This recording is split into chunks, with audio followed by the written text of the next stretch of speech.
Здравствуйте, дорогие друзья! Я рада вас приветствовать на моем канале. Сегодня в данном видео я покажу, как очень просто и быстро в домашних условиях приготовить знаменитый немецкий яичный ликер, который во всем мире, в принципе, известен как ликер Адвокат. В Германии яичный ликер употребляется как алкогольный напиток, но самое свое широчайшее, я бы сказала, распространение имеет именно как состав тортов, пирожных и различной выпечки. В Германии он идет, во-первых, как прослойка в знаменитейший немецкий торт яичный ликер, он так и называется, этот торт. Одна из самых распространенных и любимых начинок у пончиков-берлинеров – это именно начинка с яичным ликером. Поэтому здесь я решила все-таки поделиться с вами в отдельном видео правильными граммовками, правильным способом приготовления яичного ликера, чтобы он сразу у всех получился, и потом на его основе мы уже сможем с вами готовить различные очень виды выпечки немецкой с яичным ликером. Яичный ликер также очень широко добавляется и в кексовое тесто, допустим. Готовится этот ликер из самых простых и доступных продуктов. Здесь я покажу, как правильно пастеризовать яйца, чтобы они у вас не свернулись, правильные граммовки, чтобы получился именно ликер, а не заварной крем, ни в коем случае не яичный курт. И посредством он получается в разы просто дешевле, чем покупной магазинный. И по вкусу ничем не уступает покупному. Итак, чтобы приготовить 1 литр 100 мл ликера, нам понадобится 5 яиц среднего размера.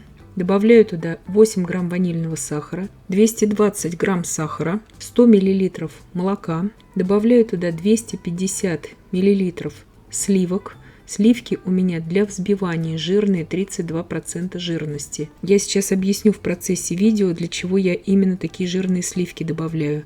Добавляю туда обязательно небольшую щепоточку соли, то есть не крупную, а такую небольшую щепотку соли. Все слегка перемешиваю и иду сейчас заваривать эту смесь на паровую баню. И заваривать я ее буду долго, поэтому сейчас я яйца не перемешиваю так основательно. Ковшик у меня небольшой, и в ковшике воды буквально на 1 палец. Больше наливать нельзя.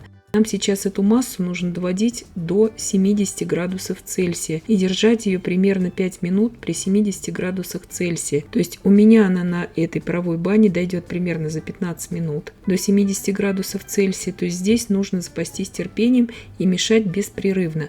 Вообще ликер Адвокат, вот этот яичный ликер, он готовится на желтках. Просто не у всех есть такое количество желтков, и туда тогда к желткам можно добавлять молоко плюс топленое молоко в равных пропорциях. Чтобы не использовать такое количество желтков, здесь понадобится 12-13 желтков, чтобы достичь вот этого же веса 250 грамм у этой массы. Поэтому очень часто используется просто целое яйцо, и чтобы округлить вкус, берутся просто жирные сливки, как я и показываю вам в видео.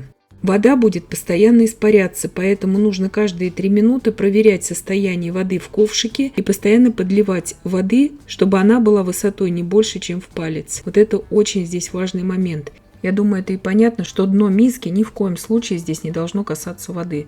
Все только делается при помощи пара. И мешать здесь нужно беспрерывно, чтобы в итоге у нас получился не омлет с крупинками, а именно с идеальной шелковистой консистенцией ликер.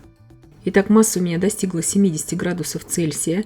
Я сейчас еще 5 минут уже для уверенности буду пастеризовать эту массу на паровой бане. Это я вам показываю такой идеальнейший вариант для новичков, чтобы у всех все получилось. Я чаще всего, как и опытные кондитеры и хозяйки, делаю это просто в кастрюле уже на очень умеренном огне. Это у меня занимает примерно минут 7, не больше. Но это нужно иметь опыт, уже нужно иметь чувство вот этой массы. Если у вас есть большой опыт в заваривании заварных кремов, пудингов, вы можете это делать все просто в кастрюле. Вот столько воды у меня осталось в ковшике, видно. 5 минут прошло, при 70 градусах все идеально пастеризовалось.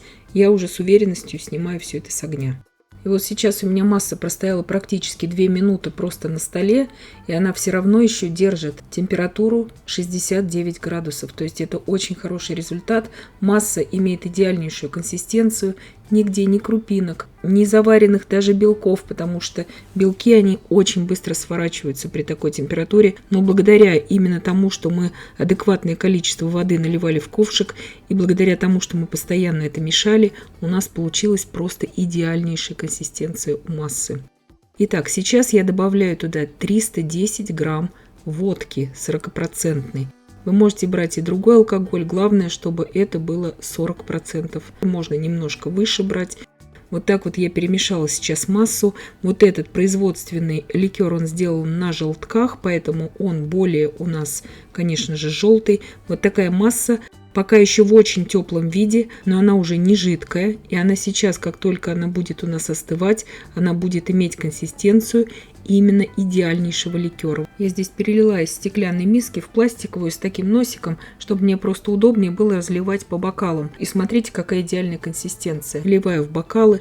Получается, вы видите, что консистенция у массы идеального ликера. Ни в коем случае не заварного крема, не курда, а именно ликера, как он и должен быть. Нигде ни крупинок, ничего. То есть благодаря тому, что мы бережно заваривали эту массу, у нас все получилось.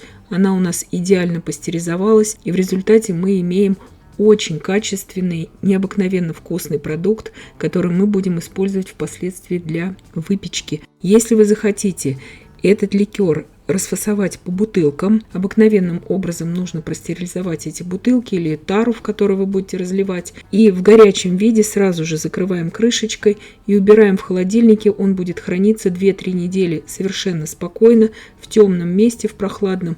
Также можно подарить. Большое очень количество пасхальной выпечки также делается с яичным ликером и рождественской выпечки. То есть яичный ликер – это неотъемлемый просто пласт всей немецкой кулинарии. В следующем видео я буду делать классический немецкий торт яичный ликер. Я не расфасовываю здесь по бутылкам. Этот ликер, он мне понадобится именно как начинка, поэтому здесь закрывать в бутылке не имеет никакого смысла. Но вы также можете все это расфасовать по бутылкам и все это прекрасно хранить в холодильнике. То есть у нас в итоге получилось 1 литр 100 миллилитров ликера, примерно крепость его примерно 14 градусов. Так как я этот ликер сейчас буду использовать в начинку торта, я сливаю сейчас из этих бокалов всю эту массу обратно в миску, накрою сейчас это просто пищевой пленкой, поставлю в холодильник, потому что я тут же буду готовить, в принципе, начинку с этим. Смотрите, какая консистенция, на стеночках стаканов ничего не осталось, ничего не расслоилось. Очень советую готовить по этому именно принципу. Принцип здесь идеальный. Главное набраться терпения, если вы будете на паровой бане все это делать, и все у всех получится.